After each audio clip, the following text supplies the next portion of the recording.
I say is alleged, my opinion, and for entertainment purposes only. First, they needed to elaborate on Tisha's website using Stormi's policy. That should have been elaborated on because Stormi was about to get in her arse, okay? Tisha still don't take accountability. She's still blaming somebody else. But it's your business. It's your daughter's business. Apologize. Or take accountability instead of jumping down Stormi's throat. You know she could still sue your ass, right? Here we go, wasting time talking about Kimmy wanting her libido back so she could have sex with her husband. This could all been avoided. Maurice is still being an a-hole about it, in my opinion. And Stormi was right. They came in with an agenda. And I need to know why she telling Stormi to pop some pills. We just gonna skip on past that? Like Tisha ain't say it. And like Stormi said, her reads was rehearsed. It wasn't me, or they editing this all up. But why they put Kiki in the chair, in the corner chair? So both Tisha and Marcel had on them dumbass robes. So they open up with Melody changing her name and her saying she feel free, she feel at peace. And Martell making all these faces. Like, get over it. What's wrong with her changing her name? I know what it is. She's doing better now than when she was with you. She's doing amazing things now than when she was with you. You want to say you made her, but we all know that that's a doggone lie. Because when she left you, you can't even make yourself. So Carlos get to asking about Tisha and Marcel's shady business practices, or AKA their business acumen. Okay. And Tisha wants to bring up the Black Expo and how people was hating on her. Instead of looking at it like they was giving her constructive criticism because it was her first Black Expo, she wants to feel like everybody's hating on her. She don't listen. She can't take it in. So I can guarantee your next expo will probably be a failure too. But the funny part is that Marcel was like, no, we got good feedback. And these are supposed to be team players. Tisha need to get out her damn emotions. If she say she a real businesswoman, she need to get out her daggone emotions. Or just go back to being a housewife. So Carlos directs a question to Stormi and Courtney. But before they get a chance to answer the question, Tisha says, well, when people are angry at you, they're going to say negative things. Can you give her a chance to answer the doggone question with your hating ass? Tisha got the nerve to say when people are in your good graces, they got great things to say. But when they mad, they got negative things to say. You would know. Ain't that the pot calling the kettle black? So Tisha told Stormi to pay her invoice. Take that TikTok money and pay your bill. Girl, the same person where you and your husband is in a lawsuit. Okay, for not paying bills or finishing work. Tisha, ain't nobody call you to say what Stormi owed. Girl, I'm gonna need you to get your life and say you was on the internet listening to the stories, alleged stories. Stop it. Okay? But I like how Stormi came back. She was like, listen, how dare you try to come for me? Because we all business people up here. And to try to take this low blow is a problem. Stormi said, we all navigate in this entrepreneurial space. We don't have mentors and we figuring it out. But when you make as much money as me, holla at me. So Marcel tries to stop Tisha from talking. She says, no, but when you're trying to discredit me, but nobody discredits you. First of all, Carlos wasn't even talking to you. You jumped in, which let me know that you wanted to get those reads out before you forget them. So Stormi is saying in the background while Carlos is talking to Marcel. She practiced those reads in the car. And Tisha hears it and says, shut up, B. Go pop some pills. Okay, are we just going to bypass that? Are we just going to ignore that Tisha just said that? We just going to move on, Carlos, from that? So Carlos asked Stormi how she feel about the copy and paste of her policies on Tisha's website. Stormi said, forget how I feel. Let's not act like they came here with an agenda coming for me. She said she gave you grace, Tisha. Tisha turned her head on that one because she gave her the till you do right by me. Everything you even think about gonna fail finger. So Tisha wants to blame the website designer for him making an error. And Carlos stopped her and was like, okay, he made an error, but he should have went on his website, or whoever your website designer is should have went on his page and made an apology. You know why that didn't happen, Carlos? Because she didn't use a designer for that. She did that herself, in my opinion. So Stormi says, Carlos, here's the thing. A graphic designer, it's not his responsibility to do return and shipping policies. And then Carlos wants to move on. No. So we move on to Kimmy and Maurice, and Kimmy faking a big I'm not even talking about this no more. So we move on to Carlos asking Melody about had she, throughout her whole marriage, faked the big O with Martell. And she says yes. And Martell's ego is totally broken by it. Okay, totally broken. He had to let us know that he got a hook and a curve. Now, is it me or that sound like his stuff is deformed? Okay. Now, I've heard of a curve, but a hook too? That sounds deformed and gross. So Mel explains that, listen, when you got a person who's switching it off and on, you good one day and lovey-dovey and then treat me bad the next, that affects how your body responds. And listen, the way this fool be acting, I can understand, because he Dr. Jekyll, Mr. Hyde. Then they get into a whole conversation about who fakes a big O. When we should have been discussing Tisha talking about Stormy popping them pills IEs, okay? So they break for lunch and they focus on Stormy, Courtney, and then Tisha and Marceau. Marceau is trying to talk Tisha off the ledge from saying some stupid shit because they still got to conduct business for the Black Expo when this is over. But Tisha saying she tired, she been quiet. No, the hell you have not been quiet, Tisha. You always popping off, so stop lying, okay? And pretty much Stormy was like, you know, I gave her grace, okay? But now she about to give her cheat double hockey sticks, okay? And poor Martell yells. His ego is so bruised that he said he could prove that Mel was lying. And I want to know how. If you know anything about muscle control. But anyway, let me move on. So they decide to do this segment with all the ladies and the honorary lady, Marceau. And how he get into it with all the ladies on the show. And Kimmy jumps up and says he gets into it with everybody. So Carlos asks Marceau, do he feel like it was warranted that Stormy called him a B?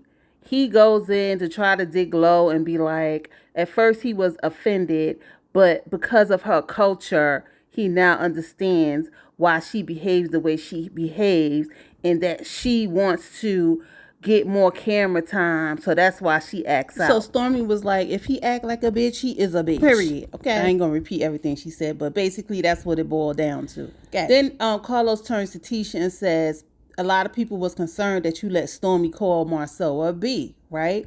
She goes, well, Stormy's grown. I can't control what she do, but it concerns me that she would call another black man. Tisha, you do know Stormy's a woman, right? You so busy trying to get out what somebody told you, and you could just tell somebody told you that. So she goes, I'm more concerned with what goes on in Stormy's household and for Courtney to blink twice. That was so lame.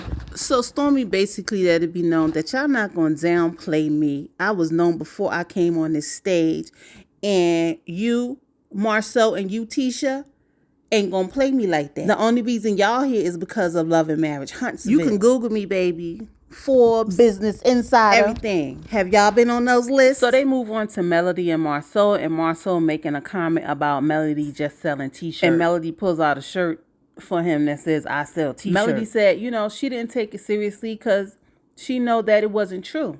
And it was kind of comical. So Carlos turns to Tisha and asks, do you think that Marceau don't want you to be successful than him?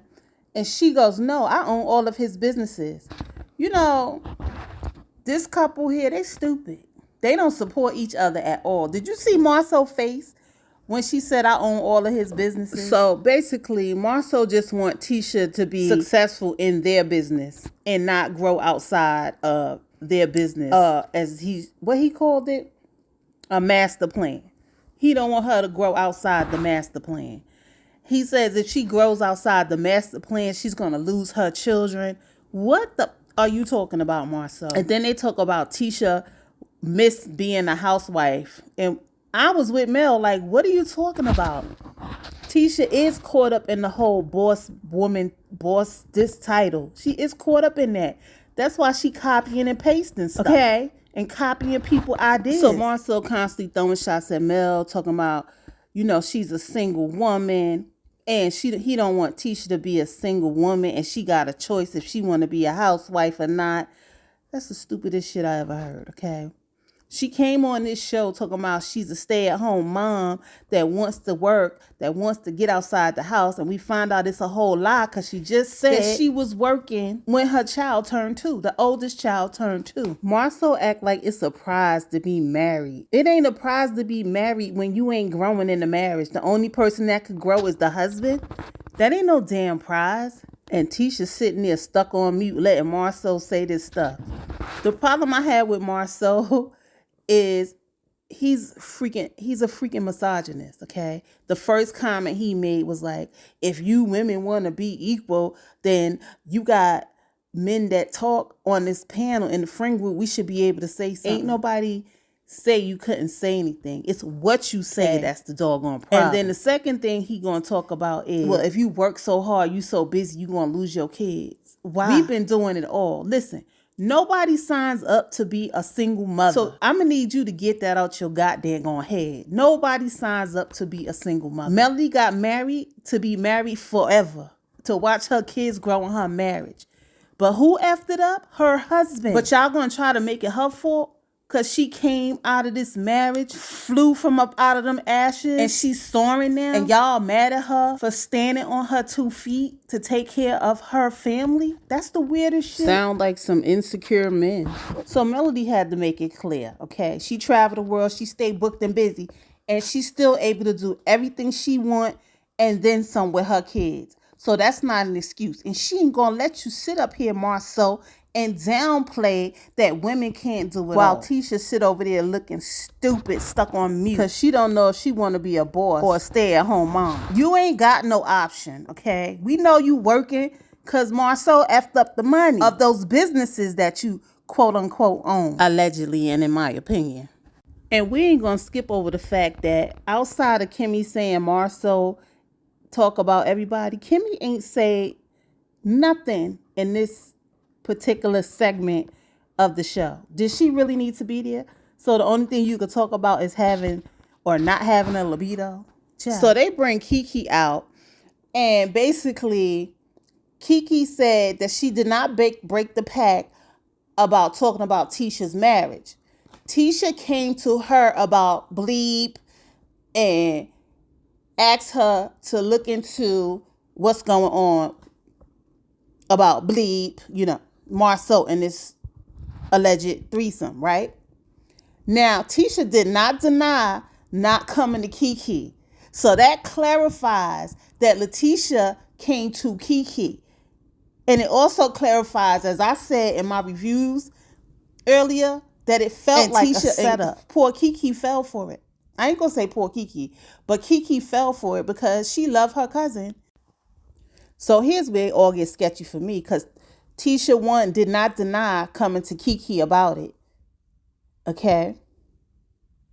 And two, all of a sudden, it all sound confusing because it wasn't like Kiki was talking to him like she cared for her marriage. And Kiki said, because you too dumb to comprehend. Tisha was like, don't call me out my name, but you are dumb, Tisha. You a little slow in comprehending. So here go Tisha, not being able to express herself, decides to spew out that she want to talk about my marriage, but Kiki cheated on her husband and her husband cheating on her. And the episode goes off. They show Kiki with this look on her face. So we don't know what they coming back with on the next episode. Overall, this first episode was okay. The fact that Tisha came out on one is hilarious to me. That was it for that episode. We gonna see what they bring in part 2. Like, comment, and subscribe. Let's talk about it in the comment section. And hit that notification bell so you know when my next video comes out. And I will see you guys in the next video. Peace.